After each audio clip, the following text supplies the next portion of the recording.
Halo semuanya, Assalamualaikum. Sebelum saya membacakan cerita terbaru dalam judul Pengantin Gunung yang ditulis oleh Luna Luminosa, saya mendoakan teman-teman semua yang berada dimanapun, semoga sehat selalu berbahagia, dilancarkan rezekinya, dipermudah segala urusannya. Amin. Mari kita langsung masuk ke ceritanya Pengantin Gunung di YouTube channel Wen Anthony.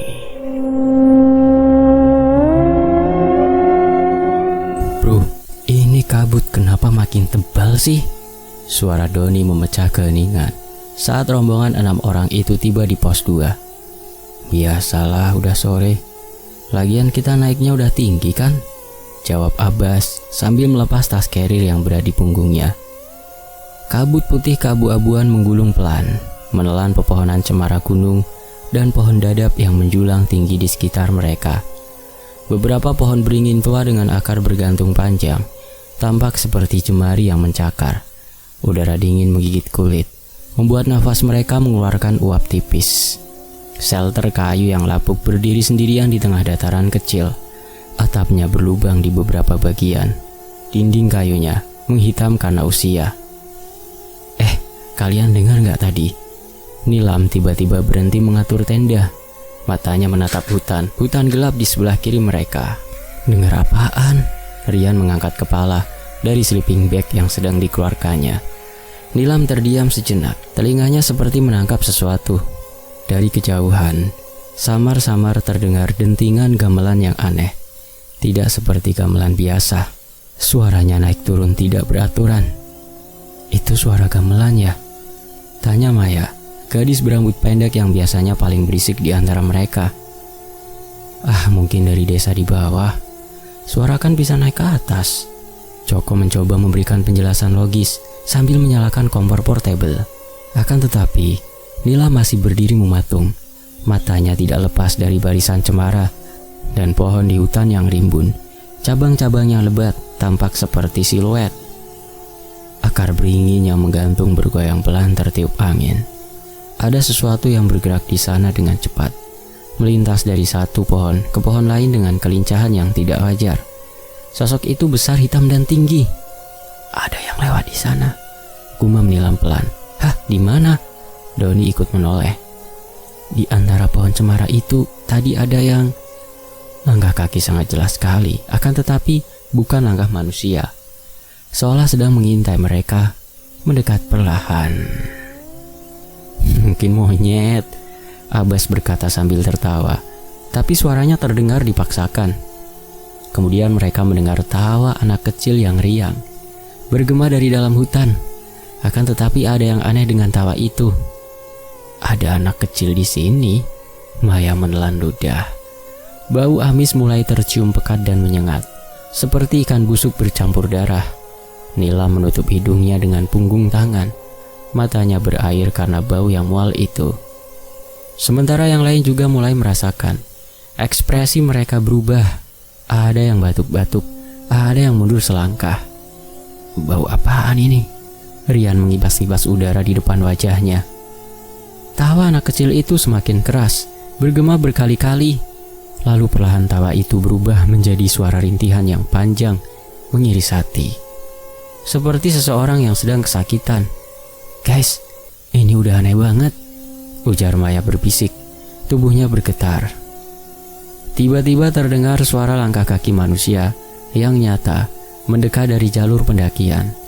Beam center berkedip-kedip di antara kabut. Halo, ada orang? Suara seseorang memanggil dari kejauhan. 3 orang muncul dari kabut. Rombongan pendaki lain yang sedang turun. Wajah mereka pucat dan kelelahan. Mata mereka sayu, seolah baru saja melihat sesuatu yang mengerikan. Wah, alhamdulillah ketemu orang. Salah satu dari mereka, seorang pria bertopi bernapas lega. Kalian mau naik ya? Iya bang, kita mau ke puncak besok pagi, jawab Joko. Abang dari puncak? Iya, tadi pagi. Tapi pria itu melirik kedua temannya yang tampak tidak nyaman. Kalian hati-hati ya di sini. Kenapa bang? Tanya Doni penasaran. Pria bertopi itu terdiam sejenak. Matanya menatap hutan yang gelap. Angin malam bertiup kencang, menggerakkan pepohonan. Gunung Raung ini adalah gunung suci. Ada aturannya. Jangan buang sampah sembarangan, jangan bicara kotor, jangan mengeluh, jangan berbuat yang tidak-tidak. Maksudnya apa, Bang? Maya bertanya dengan suara bergetar. Ya jangan mesum-mesum lah. Jangan bercanda berkata jorok menghina tempat ini. Pria kedua menambahkan dengan suara pelan. Kita tadi ada kejadian. Nila merasa bulu kuduknya berdiri. Matanya terus gelisah memandang sekeliling, seolah ada pasang mata yang mengawasi mereka dari kegelapan. Kejadian apa, Bang? Rian bertanya. Teman kita, dia bercanda berkata jorok tadi malam. Cerita-cerita yang tidak senonoh lah. Terus dia buang sampah sembarangan. Paginya, pria bertopi itu menelan ludah. Paginya dia hilang. Sleeping bag kosong, tapi resleting masih tertutup rapat dari dalam. Keheningan mencekam menyelimuti mereka. Angin gunung berhembus kencang, membuat cabang-cabang cemara bergesekan satu sama lain. Hilang gimana maksudnya, Bang? Maya bertanya dengan suara gemetar. Ya hilang gitu aja, kayak ada yang bawa. Entah kemana bawanya. Tapi aneh resleting gak rusak, gak ada bekas kekerasan. Cuma tinggal bau amis yang menyengat di dalam sleeping bag. Pria ketiga menambahkan, matanya menatap kosong ke arah hutan. Abbas tertawa keras. Suaranya bergema di antara pepohonan. Masa sih, Bang? Jangan-jangan teman abang kabur karena takut sama cerita horor, atau mungkin jatuh ke jurang? Gak usah ketawa dulu, Bas, bisik Nilam. Matanya masih gelisah memandang sekeliling. Kamu juga, Nil. Jangan percaya tahayul begitu dong. Ini kan zaman modern. Abbas menggeleng-gelengkan kepala sambil mengeluarkan rokok. Gunung ya gunung aja. Mana ada yang aneh-aneh. Pria bertopi itu menatap Abbas dengan tatapan tajam. Mas, sebaiknya jangan merokok di sini dan jangan remehkan tempat ini. Loh kenapa? Kan tempat terbuka. Abbas menyalakan korek api. Tiba-tiba angin kencang meniup, memadamkan korek api. Abbas mencoba menyalakan berkali-kali, tapi selalu padam. Di saat bersamaan, suara gamelan itu terdengar lagi. Kali ini lebih keras dan lebih dekat, seperti ada yang memainkannya tepat di belakang shelter. Dengar gak suara gamelan itu? Tanya Maya berbisik. Semua orang terdiam, mendengarkan dengan seksama. Itu dari arah mana? Joko bertanya sambil menoleh ke segala arah. Dari mana-mana, jawab salah satu pendaki yang turun. Kayak mengelilingi kita. Nila merasakan hawa dingin yang tidak wajar menjalar di tulang belakangnya. Matanya menangkap gerakan-gerakan cepat di antara pohon-pohon cemara. Bayangan hitam yang meluncur dari satu batang ke batang lain dan sangat tinggi, kurang lebih setinggi 3 meter. Ada yang bergerak di sana, bisik Nilam lagi. Di mana, Nil? Doni mengikuti arah pandangannya. Di belakang pohon beringin yang besar itu yang akarnya menjuntai panjang. Mereka semua menatap ke arah yang ditunjuk Nilam. Akar-akar beringin menggantung bergoyang-goyang pelan. Padahal angin sudah mereda. Seperti ada sesuatu yang bermain-main dengan akar-akar itu, menarik-narik dan melepaskannya. Mungkin monyet. Rian mencoba meyakinkan diri. Monyet setinggi 3 meter. Nila menatapnya tajam. Tawa anak kecil terdengar lagi. Kali ini dari arah yang berbeda. Seolah ada sekelompok anak yang berlari mengelilingi mereka, seperti bermain petak umpet di kegelapan. Guys, bulu kuduku merinding semua. Maya memeluk dirinya sendiri. Bau amis semakin menyengat. Kali ini disertai dengan bau busuk yang lebih kuat, seperti bangkai yang sudah membusuk berhari-hari. Beberapa di antara mereka mulai mual dan menutup hidung dengan tangan. Bangkai apa ini? Kok baunya menyengat banget? Joko mengipas-ngipas udara. Sebaiknya kalian turun saja. Pria bertopi itu berkata serius. Ini bukan tempat yang aman untuk bermalam. Masa iya sih, Bang? Kita udah capek naik sampai sini. Lagian cuma mitos. Abbas masih ngotot. Bukan mitos, Mas. Ini nyata. Gunung Raung punya penunggu. Mereka tidak suka dengan orang yang tidak menghormati tempat ini. Suara rintihan panjang kembali terdengar. Kali ini lebih jelas dan lebih dekat. Seperti seseorang yang sedang kesakitan, merintih dengan nada menyayat hati. Rintihan itu bergema di antara pohon-pohon, menciptakan efek suara yang menakutkan. Itu suara apa? Tanya Maya. Suara orang yang tidak bisa tenang, jawab salah satu pendaki dengan suara bergetar. Nila merasakan ada tatapan dari kegelapan, sepasang mata, atau mungkin lebih sedang mengawasi mereka. Dia bisa merasakannya, meski tidak bisa melihatnya dengan jelas. Ada kehadiran sosok yang besar dan menakutkan di hutan sekitar mereka. Kita benar-benar harus pergi, ujar Nilam pada yang lain. Ayolah Nil, jangan lebay. Abbas tertawa lagi. Tapi kali ini tawanya terdengar dipaksakan. Kalau ada hantu, masa cuma bisa nakut-nakutin doang? Kenapa nggak keluar aja sekalian? Seolah mendengar tantangan Abbas, tawa anak kecil itu tiba-tiba berhenti. Gamelan juga berhenti. Bahkan angin gunung seperti ikut berhenti bertiup. Hening dan mencekam menyelimuti pos 2. Kenapa jadi sepi? Doni berbisik. Kemudian mereka mendengar lagi suara tawa yang berbeda. Bukan tawa anak kecil yang riang, tapi tawa orang dewasa yang keras dan mengerikan. Tawa itu bergema keras di seluruh hutan, membuat burung-burung malam yang tidur di pohon terbang kocar-kacir.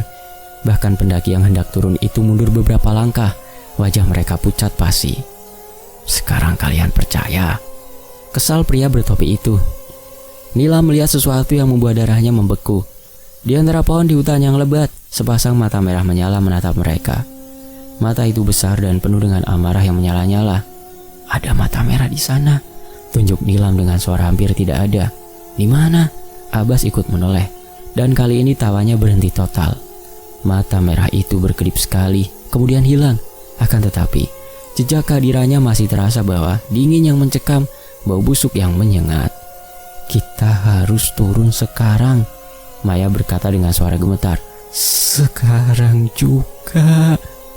Tapi udah malam, berbahaya turun dengan keadaan gelap, Joko berkata ragu-ragu. Lebih berbahaya kalau kita tinggal di sini, Nila menjawab tegas. Matanya tidak lepas dari hutan yang gelap. Abbas akhirnya terdiam, wajahnya pucat. Rokok yang hendak dinyalakannya terjatuh dari tangan yang bergetar. Bang, kalau kita turun sekarang, masih bisa sampai pos 1 nggak? Rian bertanya pada rombongan pendaki yang turun. Bisa, asal hati-hati. Lebih baik turun daripada bermalam di sini. Tawa gila itu terdengar lagi. Kali ini dari arah yang berbeda. Mereka bisa mendengar suara yang lebih mengerikan. Itu tadi suara teman abang? Maya bertanya pada pendaki yang turun. Pria bertopi itu mengangguk perlahan, matanya kosong. Suaranya berbeda, seperti bukan dia lagi. Nil, kamu yakin masih mau lanjut naik? Tanya Maya dari balik kegelapan tenda yang mereka bagi berdua. Entahlah Mai, rasanya ada yang gak beres sejak tadi sore. Nila menjawab sambil menatap atap tenda yang bergerak-gerak tertiup angin malam. Mereka akhirnya memutuskan untuk tetap bermalam di pos 2. Meski peringatan dari rombongan pendaki yang turun masih bergema di telinga. Abbas bersikeras bahwa semua itu hanya sugesti. Sementara yang lain terlalu lelah untuk turun dari kegelapan yang pekat. Pukul 2 dini hari, tenda mereka mulai berguncang keras. Krek, krek, krek, krek. Bukan angin biasa yang mengguncang. Ada sesuatu yang menyentuh, mendorong, bahkan seperti mencakar kain tenda dari luar. Apa itu? Maya meringkuk ketakutan di sudut sleeping bag. Nila merasakan darahnya mengalir dingin. Suara cakar di kain tenda semakin keras, disertai dengan suara gemeretak yang aneh, seperti tulang-tulang kering yang saling bergesekan. Dari luar, mereka bisa mendengar suara langkah kaki tanpa alas kaki di atas tanah, berjalan melingkari tenda mereka berkali-kali. Kemudian dimulailah tangisan yang mengiris jiwa. Maya menutup telinga dengan kedua tangan, tubuhnya gemetar hebat. Nil, ini kenapa sih? Kenapa suaranya kayak deket banget? Nilam tidak menjawab. Matanya terpaku pada bayangan yang tampak melalui tenda. Siluet tinggi, ramping, dengan rambut panjang yang bergerak-gerak meski tidak ada angin. Sosok itu berdiri tepat di depan pintu tenda, tidak bergerak, seolah sedang mengintip ke dalam. Ada yang berdiri di depan tenda kita, bisik Nilam hampir tanpa suara. Sosok itu perlahan bergerak, berjalan mengelilingi tenda dengan langkah yang sangat pelan. Suara tangisan semakin keras dan dekat, kali ini bercampur dengan suara anak-anak yang menangis meraung-raung. Di tenda sebelah, mereka bisa mendengar suara Joko dan Rian yang juga ketakutan. "Bro, ini apaan sih? Kenapa bisa ada suara anak kecil di tengah hutan?" Suara Rian bergetar. "Aku juga nggak tahu. Yang penting kita diam aja, jangan keluar." Akan tetapi dari tenda Abbas dan Doni tidak terdengar suara apa-apa. "Bas, Doni, kalian baik-baik saja?" Joko memanggil dengan suara pelan. Tidak ada jawaban. "Abbas, Doni!" Kali ini lebih keras. Masih tidak ada jawaban. Justru tangisan wanita dan anak-anak semakin mengeras, seolah terpancing oleh teriakan Joko. Nila merasakan sesuatu yang aneh di hidungnya, hangat dan basah. Dia menyentuh dengan jari. Darah segar yang mengalir deras dari hidungnya tanpa sebab yang jelas. "Mai, tisu cepat!" pinta Nilam sambil menahan darah dengan tangan. "Nilam, kamu kenapa?" Maya panik melihat darah yang terus mengalir dari hidung Nilam. "Nggak tahu, tiba-tiba mimisan aja." Darah terus mengalir, bahkan semakin deras. Nila mulai merasakan pusing dan lemas, seolah darah dalam tubuhnya terkuras dengan cepat. Penglihatannya mulai kabur, kepala terasa ringan. "Mai, aku pusing banget," ujar Nilam dengan suara lemah. Maya mencoba membantu menghentikan pendarahan, tapi darah terus mengalir. Lebih aneh lagi, darah itu tidak berwarna merah normal. Ada semburat kehitaman di dalamnya, dan baunya amis, bercampur bau busuk yang menyengat. Di luar tenda, sosok berkebaya putih itu masih bergerak, mengelilingi mereka. Kali ini lebih dekat. Bayangannya semakin jelas terlihat melalui dinding tenda. Wanita itu tinggi, ramping, dengan rambut hitam panjang yang menjuntai hingga ke tanah. Kepalanya bergoyang-goyang. Suara wanita itu semakin jelas, semakin dekat, seolah dia sedang berbisik tepat di telinga mereka. Tangisan anak-anak semakin memilukan. Mereka bisa mendengar suara-suara kecil yang meminta tolong, menangis ketakutan. Maya memeluk Nilam yang semakin lemas. Darah dari hidung Nilam sudah membasahi sebagian besar sleeping bag mereka. Wajah Nilam pucat pasi, bibirnya mulai membiru. "Nilam, bertahan dong, jangan pingsan," pinta Maya penuh harap. Tak tega melihat temannya seperti itu. Akan tetapi Nilam sudah hampir tidak sadarkan diri. Dalam kondisi setengah sadar itu, dia bisa melihat sesuatu yang membuat jantungnya berhenti berdetak. Melalui celah kecil resleting tenda, sepasang mata merah menyala menatapnya. "Mai, ada yang lihat kita," bisik Nilam hampir tidak bersuara. Maya mengikuti arah pandangan Nilam dan hampir berteriak melihat mata merah itu. Pagi mulai menyingsing perlahan, tapi tangisan dan suara-suara menakutkan itu tidak berhenti. Malah bertambah satu lagi. Suara tangisan bayi yang baru lahir keras dan melengking, bergema di seluruh hutan. Suara bayi itu terdengar nyaring dan memekakan telinga. "Kenapa ada suara bayi?" Maya berbisik gemetar. Nilam tidak bisa menjawab. Dia sudah terlalu lemas karena kehilangan darah. Akan tetapi yang membuatnya semakin takut adalah perasaan aneh di perutnya. Seperti ada sesuatu yang bergerak di dalam, hidup dan terus berkembang. Ketika matahari mulai terbit, suara-suara menakutkan itu perlahan mereda. Sosok berkebaya putih menghilang. Mata merah itu juga tidak terlihat lagi. "Nilam, Maya, kalian baik-baik saja?" tanya Joko dari luar tenda. "Baik kok, tapi Nilam mimisan parah," jawab Maya. "Abbas sama Doni gak jawab dari tadi. Aku mau cek dulu."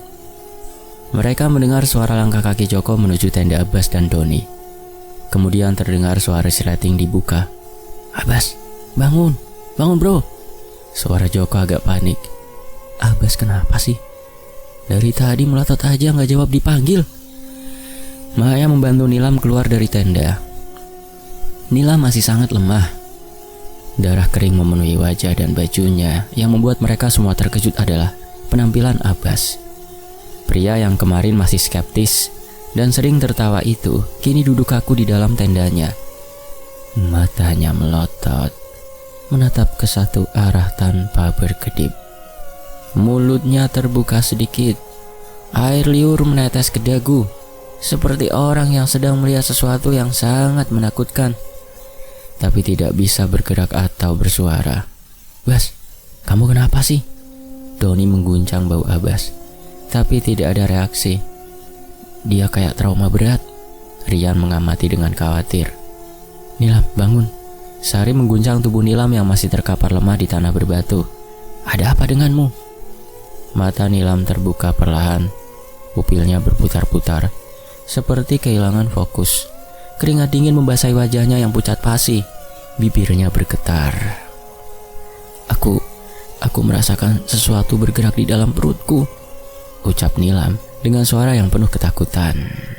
Abbas yang berdiri tak jauh dari mereka langsung menegang.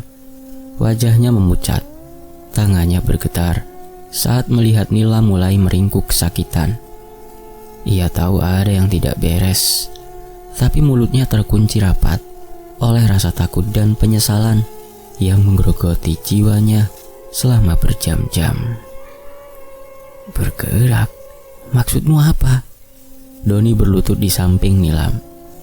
Matanya menatap perut gadis itu dengan cemas. "Kamu sedang menstruasi atau bagaimana?" "Bukan. Ini berbeda, seperti ada yang menendang dari dalam." Nilam mengerang kesakitan sambil memegang perutnya yang mulai terasa kembung. Tiba-tiba, perut Nilam mulai membesar dengan cepat. Dalam hitungan detik, perutnya mengembang seperti balon yang dipompa. Kulit perutnya meregang hingga tampak urat-urat kehijauan yang berdenyut seperti akar pohon tua. Pembuluh darahnya menonjol jelas di bawah kulit yang menipis, berwarna ungu kehitaman. "Astaga, apa yang terjadi?" Andi mundur beberapa langkah. Matanya tidak percaya melihat kejadian mengerikan di hadapannya. Suara gemeretak tulang terdengar dari dalam tubuh Nilam, seolah ada sesuatu yang memaksa keluar. Tulang rusuknya bergerak tidak beraturan, naik turun seperti ada makhluk besar yang berusaha merobek. "Ah!" Nilam berteriak histeris sambil mencengkram perutnya dengan kedua tangannya. Kuku-kukunya menggores kulitnya sendiri hingga berdarah, meninggalkan garis-garis merah. Tubuh Nilam kejang hebat, punggungnya melengkung hingga hampir patah. Kepala Nilam terhentak ke belakang dengan keras, membuat suara benturan yang membuat mereka semua bergidik ngeri. Matanya berputar hingga hanya bagian putihnya yang terlihat, sementara dari mulutnya keluar busa bercampur darah. "Tolong aku, ada sesuatu di dalam, ada yang mau keluar," jerit Nilam dengan suara pecah. Air mata bercampur darah mengalir dari sudut matanya. Sari mundur selangkah, tangannya menutupi mulut. Tubuhnya gemetar hebat. Kaki-kakinya hampir tidak mampu menopang tubuhnya yang lemah karena ketakutan. "Ini tidak mungkin, Nilam. Bertahanlah, kamu pasti bisa. Kita harus melakukan sesuatu." Doni berteriak panik, tapi tangannya tidak berani menyentuh Nilam yang terus berkonvulsi. Perut Nilam terus membesar, seperti balon yang akan meledak kapan saja. Kulitnya mulai robek. Cairan hitam kental mulai merembes keluar dari retakan-retakan kecil. Berbau busuk, menyengat seperti bangkai yang membusuk selama berminggu-minggu di bawah terik matahari. Bau itu menyebar cepat, membuat mereka semua mual dan pusing. Andi muntah di semak-semak terdekat, sementara Sari menutup hidung dan mulutnya dengan kedua tangan. Matanya berair karena tidak tahan dengan aroma itu. "Doni, kita harus membawanya turun sekarang." Andi berteriak sambil menyekam mulutnya yang masih kotor. "Dia butuh bantuan medis. Ini sudah di luar batas normal." "Tidak bisa." Abbas tiba-tiba berteriak dengan suara yang parau dan penuh ketakutan. "Kita tidak bisa turun sekarang. Tidak bisa." Semua mata tertuju pada Abbas yang berdiri gemetar dengan wajah pucat. Keringat dingin mengalir deras dari pelipisnya, membasahi kemeja yang sudah lusuh dan kotor. Matanya menatap kosong ke arah Nilam yang masih berteriak kesakitan, seolah melihat hantu dari masa lalunya. "Kenapa tidak bisa? Jelaskan sekarang juga, Bas. Doni menuntut dengan suara keras yang bergema di antara tebing-tebing curam. Jangan memberikan alasan bodoh. Karena Abbas tergagap. Tangannya meremas-remas ujung bajunya hingga kusut. Karena kita sudah terkutuk. Sebelum Abbas bisa melanjutkan penjelasannya, suara berderak keras keluar dari perut Nilam seperti kayu tua yang patah. Kulitnya robek total dengan suara yang memekakan telinga, dan dari dalam perutnya yang terbuka lebar muncul sepasang tangan kecil berwarna hitam legam seperti arang yang terbakar. Tangan itu bergerak-gerak mencari pegangan. Jari-jarinya panjang dan kurus seperti ranting pohon mati. Kukunya yang tajam seperti pisau mencakar daging, merobek setiap serat otot dari perut Nilam dari dalam, dan pembuluh darah yang menghalanginya. Oh Tuhan, apa itu? Sari menjerit sambil mundur hingga tersandung batu dan terjatuh dengan keras. Ini mimpi buruk, ini pasti mimpi buruk.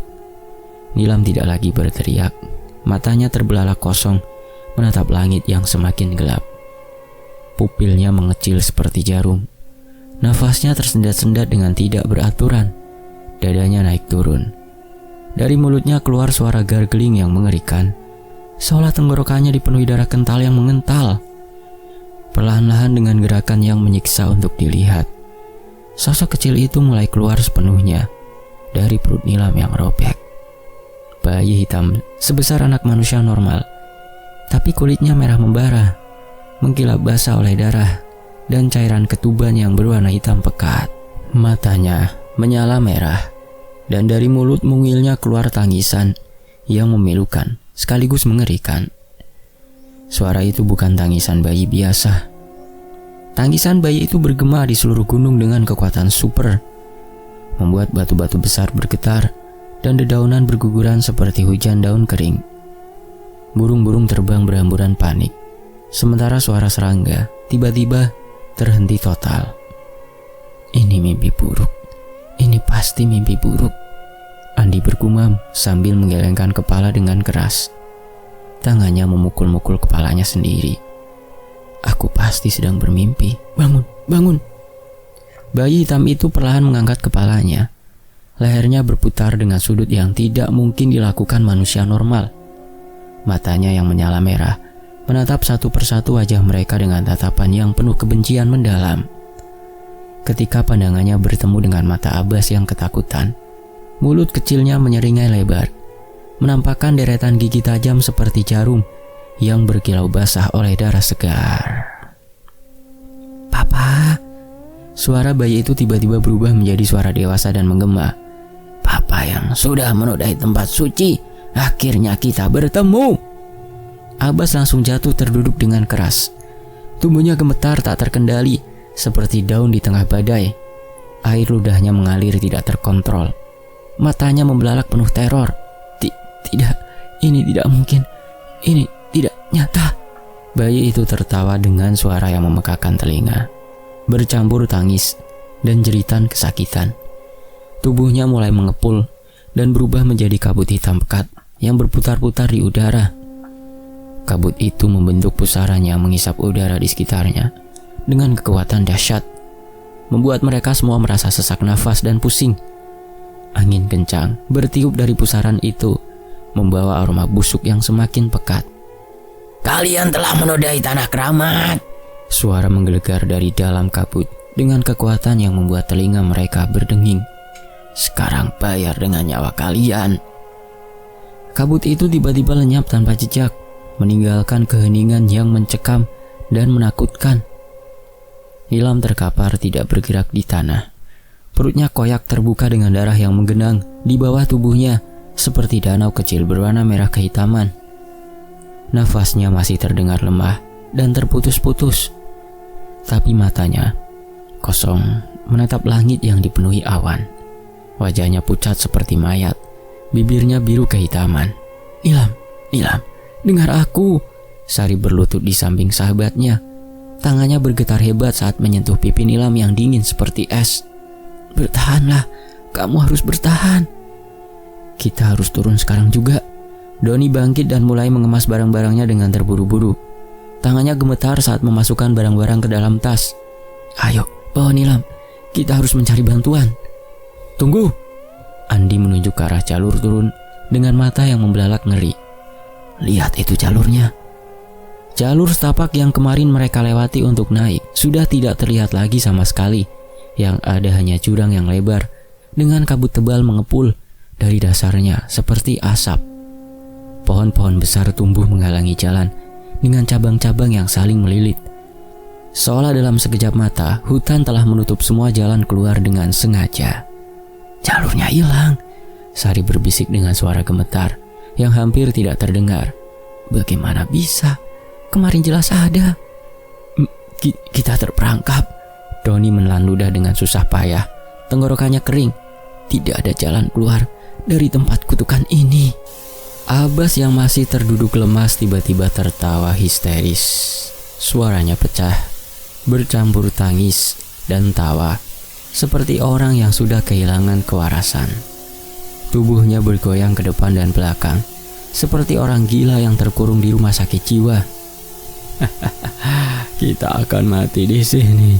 Semua karena dosaku.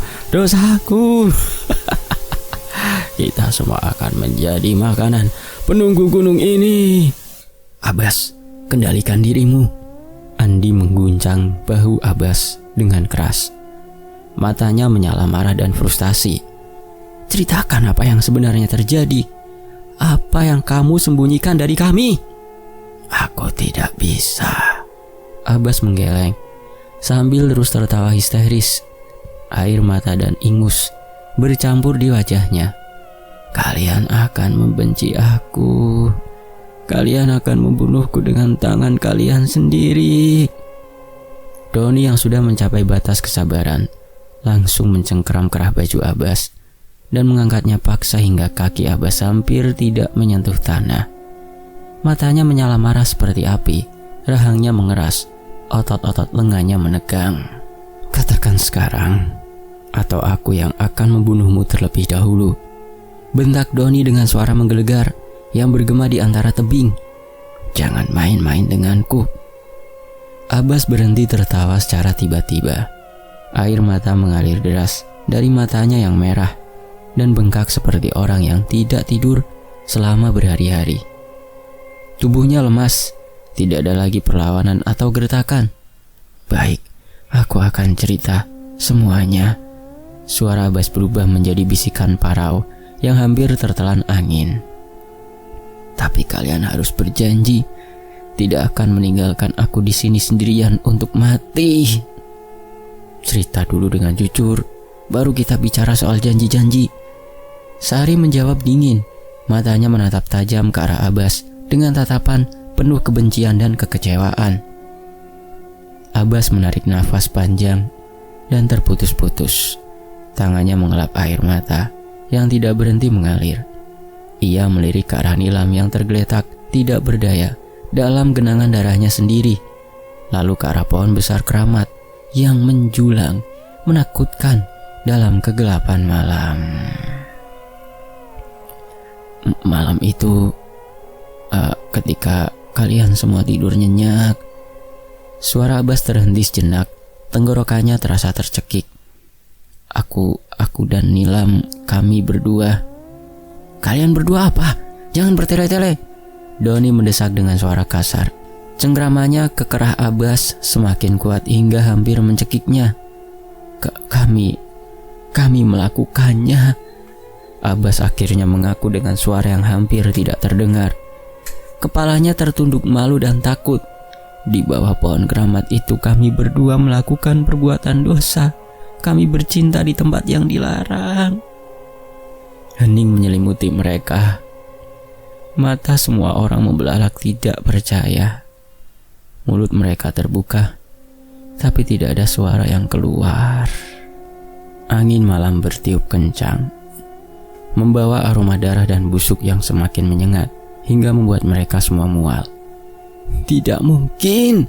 Sari berteriak histeris sambil berdiri dengan goyah. "Kalian berdua telah menodai tempat suci. Pantas saja penunggu gunung ini murka." Sekarang kalian tahu. Abbas menangis seperti anak kecil. Sekarang kalian tahu mengapa kita semua akan mati di sini. Jadi kalian yang telah menodai tanah keramat ini.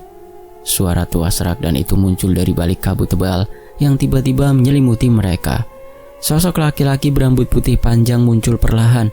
Tubuhnya membungkuk dengan tongkat kayu di tangannya. Wajahnya keriput dengan mata yang sayu, namun ada aura menakutkan yang memancar dari seluruh tubuhnya. Siapa kamu? Doni mundur selangkah. Tubuhnya masih gemetar karena kejadian mengerikan yang baru saja mereka saksikan. Lelaki tua itu mendekat dengan langkah pelan. Tongkatnya mengetuk tanah. Pakaiannya compang-camping seperti sudah berabad-abad tidak diganti.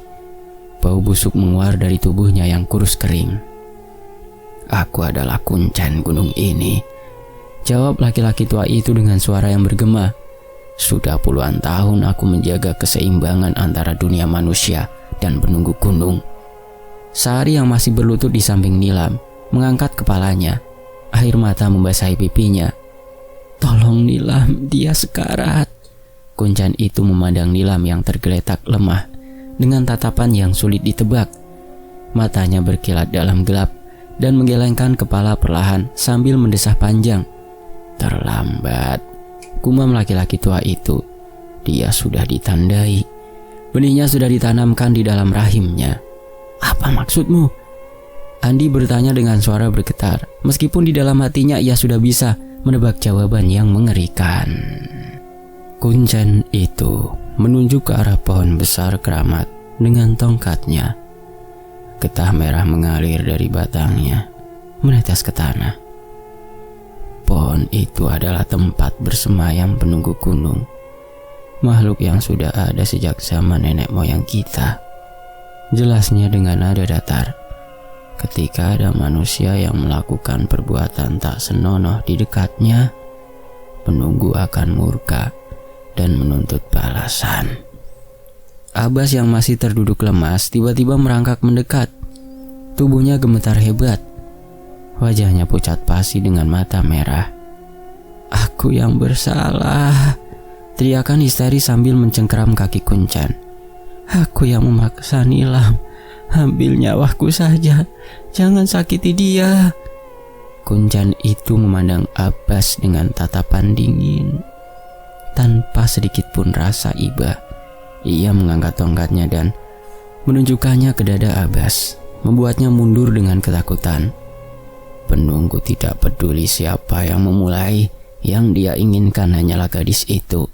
Dia sudah mengandung benihnya, sudah menjadi miliknya. Tidak, Sari berteriak sambil memeluk tubuh Nilam yang dingin. Pasti ada cara lain, pasti ada. Kuncen itu terdiam sejenak.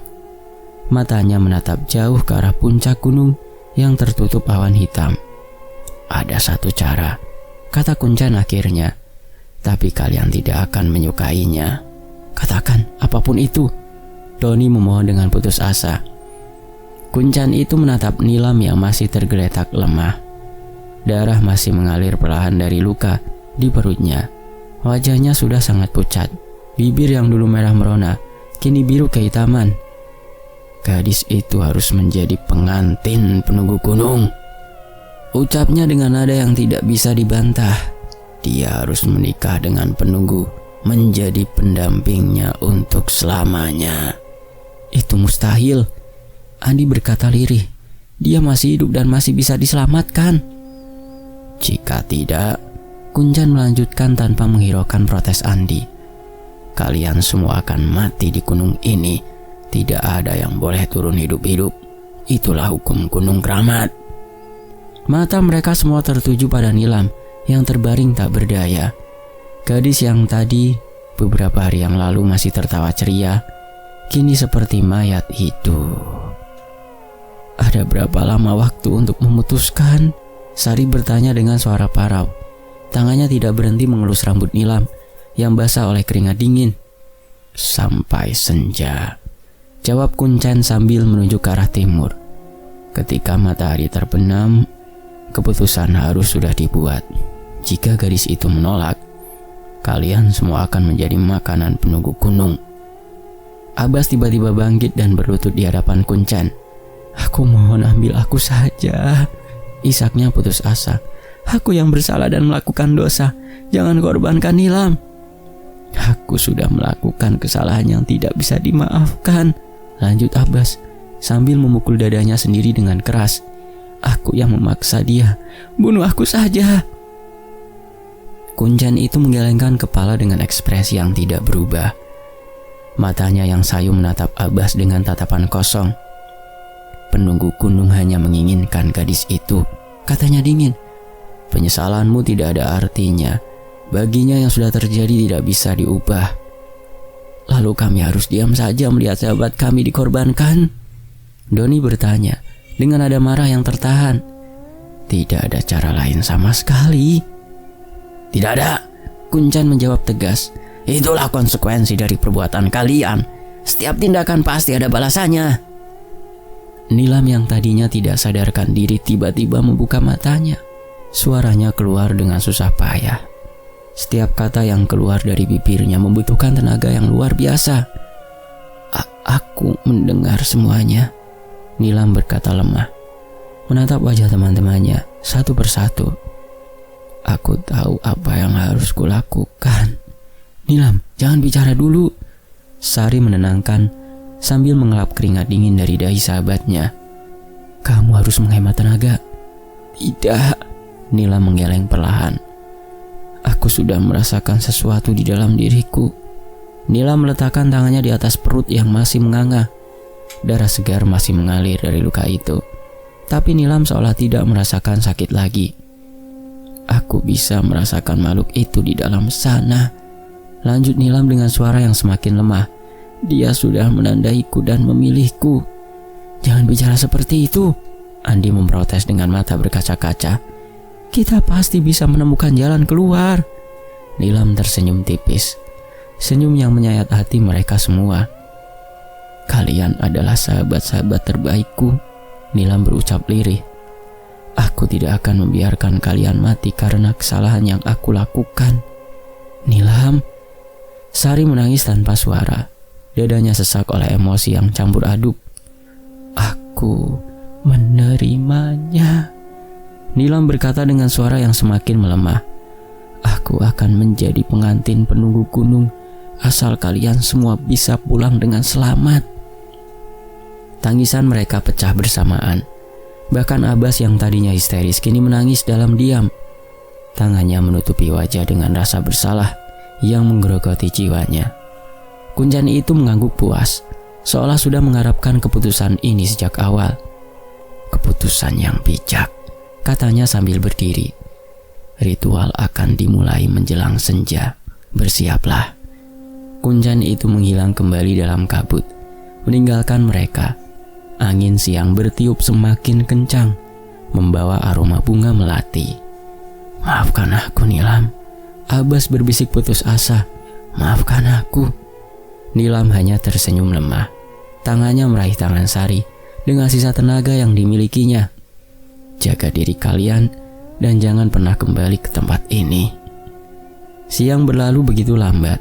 Mereka terlelap sebab tak tidur semalaman. Saat senja sudah tiba dan mereka terbangun, Nilam sudah tidak ada. "Nilam!" Sari berteriak histeris sambil mencari ke segala arah. "Nilam, di mana kamu?"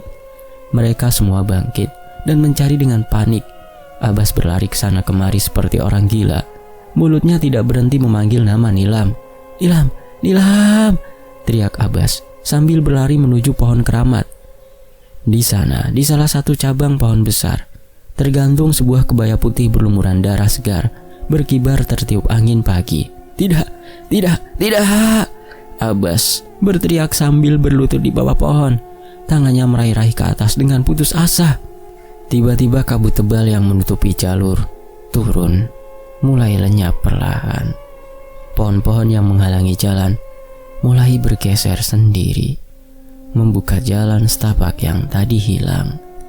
Sinar matahari sore menerobos awan, menyinari jalur yang kini bisa dilalui untuk turun gunung. "Jalurnya terbuka," Doni berkata dengan suara datar, masih tidak percaya dengan apa yang terjadi. "Kita bisa turun," Andi menambahkan. Tapi suaranya tidak menunjukkan kegembiraan sama sekali. Dari kejauhan, samar-samar terdengar suara gamelan yang dimainkan dengan irama perlahan dan syahdu. Suara itu bercampur dengan tangisan seorang wanita. Mereka semua tahu itu suara Nilam. "Dia sudah menjadi pengantin penunggu gunung," Sari berkata sambil menangis. "Selamanya." Abbas yang masih berlutut di bawah pohon tiba-tiba tertawa histeris. Matanya kosong menatap kebaya berdarah itu. Tangannya bergetar tidak terkendali. "Nilam, kembalilah, aku menyesal," teriak Abbas putus asa. Teman-temannya mencoba menarik Abbas untuk segera turun, tapi Abbas terus memberontak. Akal sehatnya sudah hilang, yang tersisanya rasa bersalah dan penyesalan yang menggerogoti jiwanya. Akhirnya mereka berhasil menyeret Abbas menuruni gunung, meninggalkan tempat yang telah mengubah hidup mereka selamanya. Akan tetapi, suara gamelan dan tangisan pengantin terus mengiringi perjalanan mereka, mengingatkan bahwa Nilam kini telah menjadi pengantin abadi penunggu Gunung Raung selamanya. Selesai. Demikianlah sebuah hiburan misteri, semoga terhibur. Wena Antoni pamit dulu, sampai jumpa di kisah berikutnya. Mohon maaf kalau ada intonasi yang kurang pas. Wassalamualaikum, terima kasih semuanya.